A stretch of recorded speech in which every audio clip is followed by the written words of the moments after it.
Olá! Olá, amigos do canal Redemptoris Mater. Sejam muito bem-vindos. Hoje vamos falar do início do capítulo do Gênesis. Nesse capítulo está descrita a maneira como o autor sagrado entendeu a obra de Deus na criação. A história de amor de Deus, narrada na Escritura Sagrada, começa de uma maneira muito simples, como Deus é simples. No princípio, Deus criou os céus e a terra. Veja, Deus falou e tudo foi criado. O espaço, o tempo, as galáxias, os sistemas solares, as moléculas, as partículas subatômicas, tudo começou a existir a partir da palavra de Deus.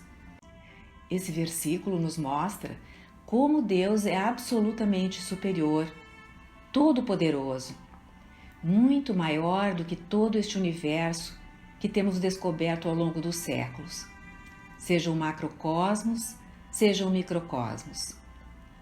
E o versículo nos mostra também aquilo que Deus não é. Deus não é a criação.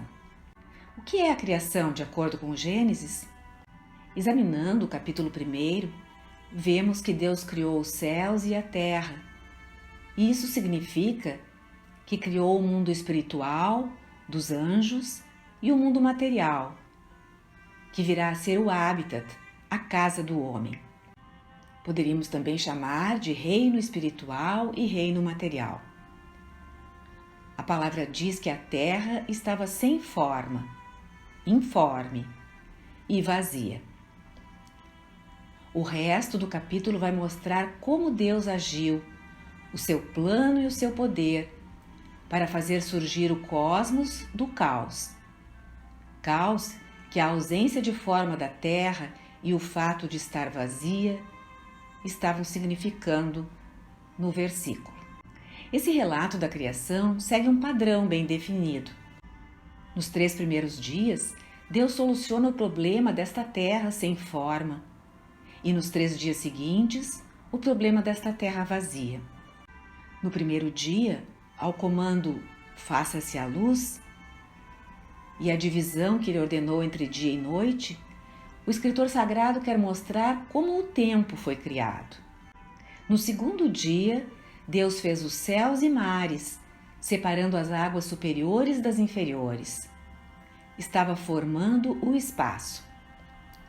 No terceiro dia, Deus criou a terra e a vegetação. E assim, a vida terrena começou.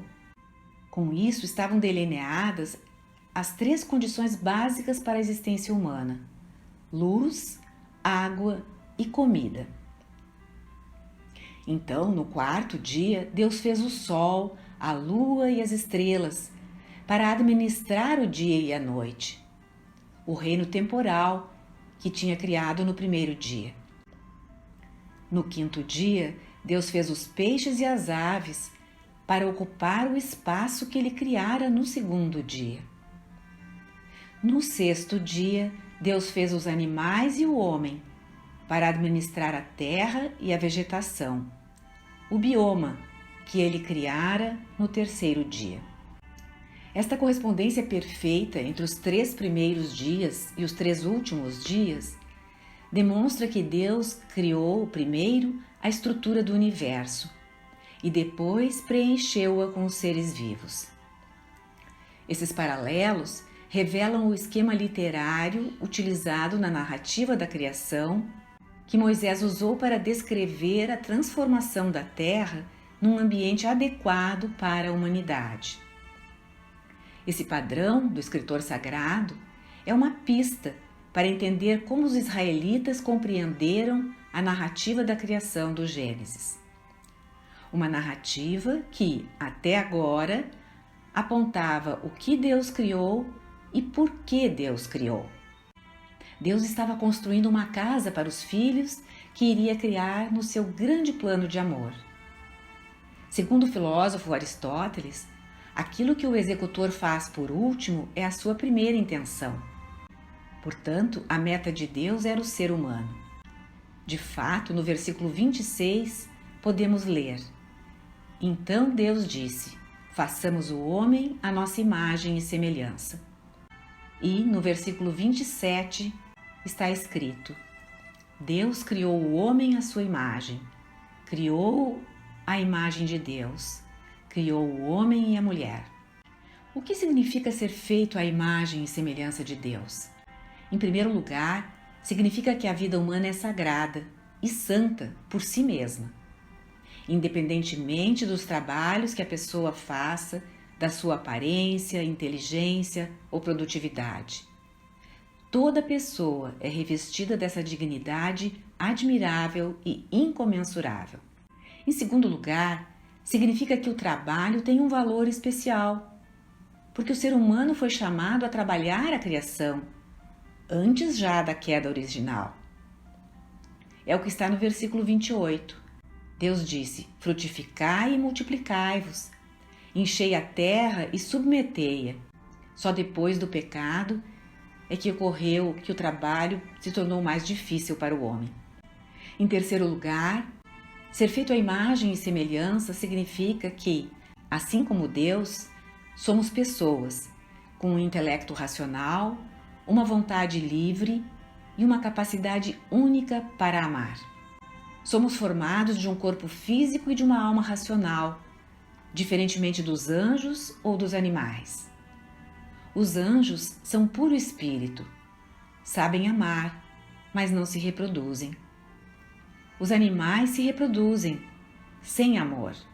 Somente o homem pode fazer ambas as coisas, num caminho de doação de vida, através do ato de amor conjugal, capaz de gerar a vida, assim compartilhando da vida de Deus e do seu amor.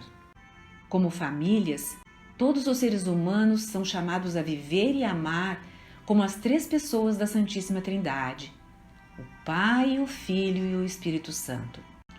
Hoje em dia, quando se persegue, às vezes a todo custo, a beleza estética e a aparência nessa nossa sociedade moderna ou pós-moderna, precisamos acreditar que cada pessoa é criada à imagem de Deus e que aí está a sua beleza.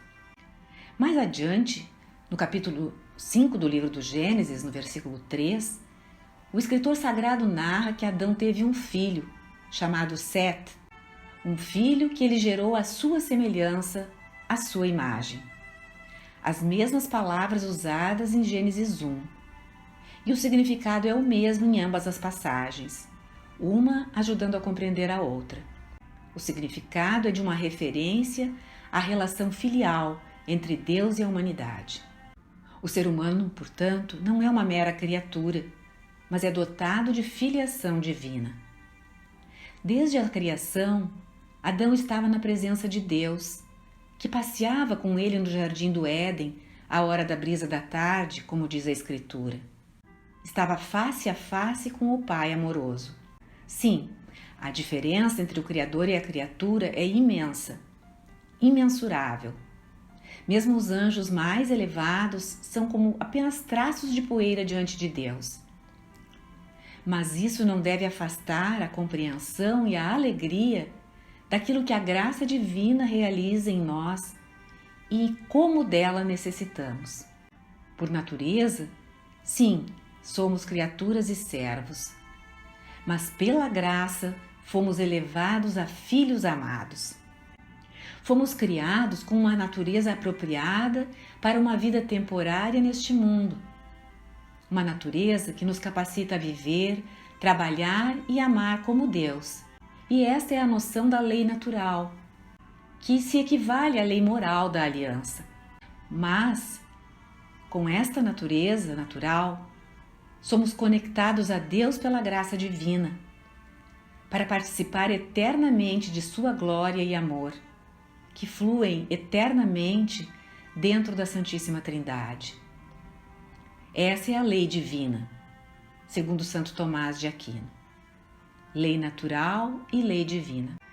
Desde o início da criação, estas duas ordens, da natureza e da graça, foram designadas para estarem unidas estreitamente. No entanto, houve um divórcio entre elas com o pecado. A separação começou pela rebeldia de Satanás, e o divórcio se deu pelo pecado de Adão. Todavia, Cristo fez-se homem para renovar essa aliança nupcial. Cristo, o novo Adão, que selou a nova aliança com a Igreja, sua noiva. Em suma, a criação é a casa que Deus construiu para ser nosso lar temporal e temporário em nossa caminhada nesta vida, através da qual podemos conhecê-lo, olhando para essa obra maravilhosa de um Pai amoroso e não somente de um Criador. O universo é como um palácio real, construído pelo Rei dos Reis para sua família real de filhos e filhas. Obrigada por ter acompanhado esta postagem. Se você gostou, clique seu like, inscreva-se no canal e acione o sininho para saber quando novas postagens forem publicadas.